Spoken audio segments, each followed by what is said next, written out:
മുസ്ലിം league പഞ്ചായത്തിന്റെ ഹൈക്കോടതി അഭിഭാഷകനായി സംഘപരിവാർ നേതാവ് മുസ്ലിം ലീഗ് നേതാവ് പ്രസിഡന്റായ വഴിക്കടവ് പഞ്ചായത്തിന്റെ സ്റ്റാൻഡിംഗ് കൗൺസിലായി അഡ്വക്കേറ്റ് കൃഷ്ണരാജിനെ നിയോഗിച്ചു.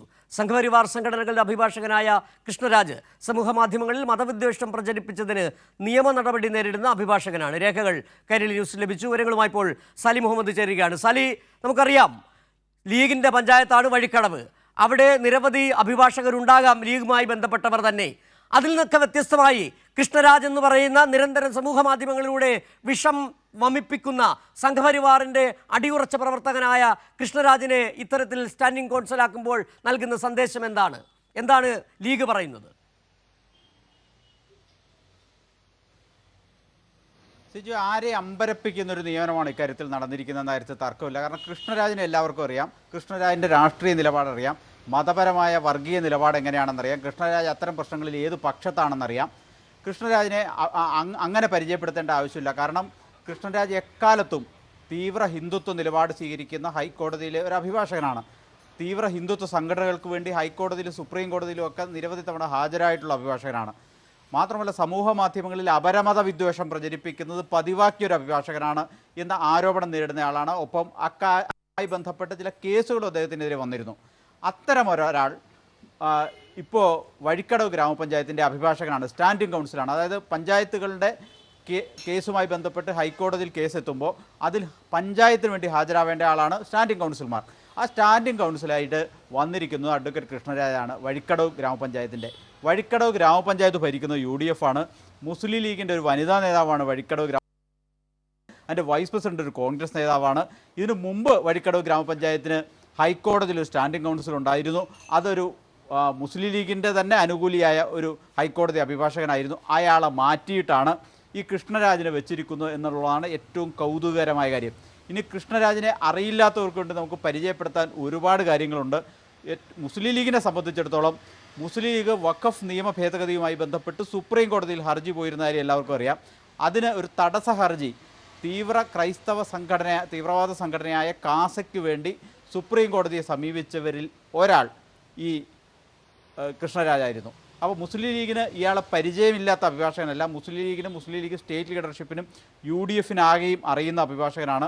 കേരളത്തിനാകെയും ഞാൻ നേരത്തെ പറഞ്ഞ തീവ്ര ഹിന്ദുത്വ നിലപാടിൻ്റെ പേരിൽ അറിയപ്പെടുന്ന ആളുമാണ് കൃഷ്ണരാജ്. നമുക്ക് മറ്റൊരു തരത്തിൽ പറഞ്ഞാൽ സ്വർണ്ണക്കടത്ത് കേസിലെ പ്രതി സ്വപ്ന സുരേഷ് ഈ സംഘപരിവാർ കൂടാരത്തിൽ എത്തിയതിന് ശേഷം സ്വപ്നയ്ക്ക് വേണ്ടി നിരന്തരം കേസ് നടത്തിയിരുന്ന ആളാണ് ഈ കൃഷ്ണരാജ്. സ്വപ്നയ്ക്ക് വേണ്ടി മാധ്യമങ്ങളെ കണ്ടിരുന്ന ആളും ഈ കൃഷ്ണരാജാണ്. അപ്പോൾ കൃഷ്ണരാജിൻ്റെ എന്താണ് പ്രൊഫൈൽ എന്ന കാര്യം എല്ലാവർക്കും അറിയാം. അയാളുടെ പ്രൊഫൈൽ ഒറ്റ വാചകത്തിൽ പറഞ്ഞാൽ അതിതീവ്ര ഹിന്ദുത്വ നിലപാട് സ്വീകരിക്കുന്ന, അത് നിയമപരമായും സമൂഹ മാധ്യമങ്ങളിലും പ്രചരണത്തിലുമെല്ലാം അപരമത വിദ്വേഷം പ്രചരിപ്പിക്കുന്ന അങ്ങനെ ഒരു ഹിന്ദുത്വ വർഗീയവാദിയാണ് ആയ കൃഷ്ണരാജ്. ആ കൃഷ്ണരാജ് നിരവധി നിയമവ്യവഹാരങ്ങളുമായി ബന്ധപ്പെട്ട് പ്രത്യേകിച്ചും മുസ്ലിം സമുദായത്തിനെതിരെ തന്നെ നടത്തിയ രൂക്ഷമായ വർഗീയ പരാമർശങ്ങൾ സമൂഹത്തിന് മുന്നിൽ കിടപ്പുണ്ട്. അങ്ങനെ ഒരാളിനെയാണ്, അങ്ങനെ വില കുറച്ചല്ലെങ്കിൽ പദം കുറച്ച് പറയേണ്ടതില്ല, തീവ്ര ഹിന്ദുത്വ വർഗീയവാദിയായ കൃഷ്ണരാജിൻ എങ്ങനെ ലീഗ് പഞ്ചായത്തിൻ്റെ കൗൺസിലായി എന്നുള്ള ചോദ്യം വളരെ പ്രസക്തമാണ്.